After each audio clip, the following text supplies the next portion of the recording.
Hi, this is round two.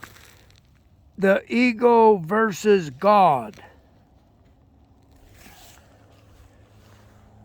Where are we? Oh, that's the road.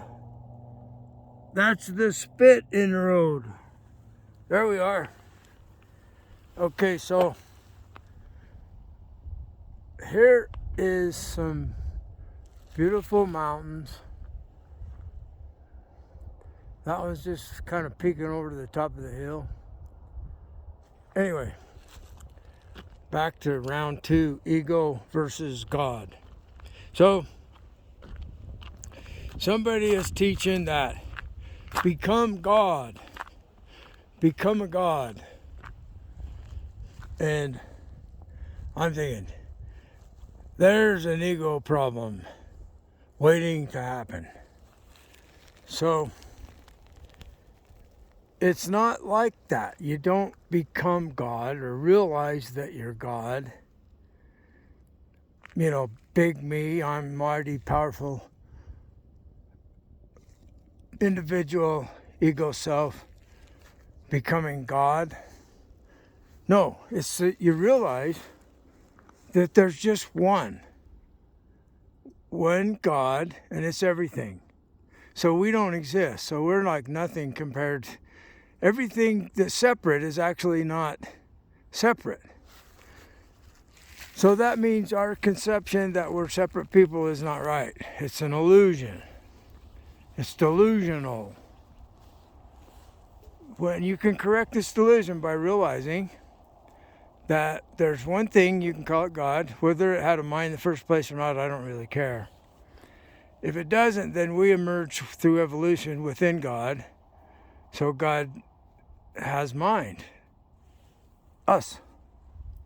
So there's not us though, there's just God. So God became intelligent and conscious one day. It was a long time ago on a distant planet. That's the story. So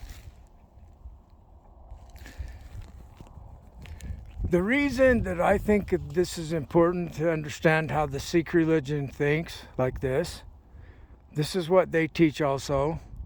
There's 20 people in a room, and really there's not 20 people in a room. There's just God doing what those 20 people are doing. It's doing what they think is their thoughts. It's doing what they think is their emotions.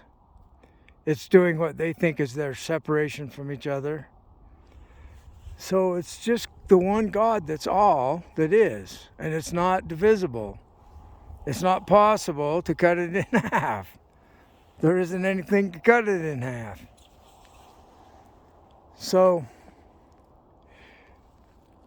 with this kind of an outlook, if you get to the place where it doesn't really matter whether there was a conscious, intentional creation,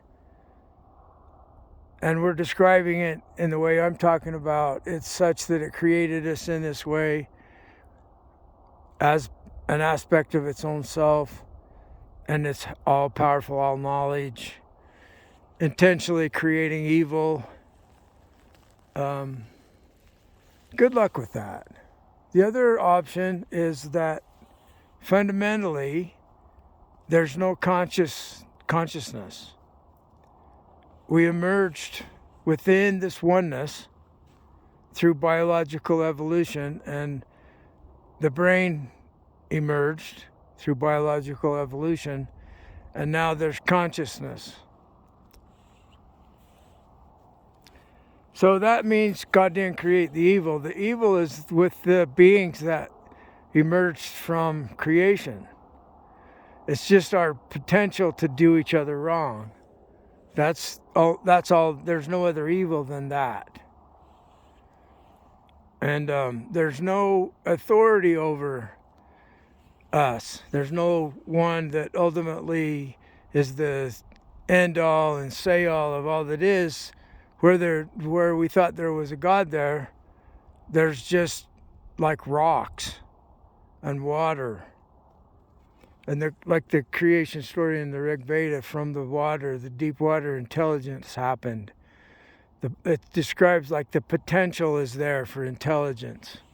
Who told them this?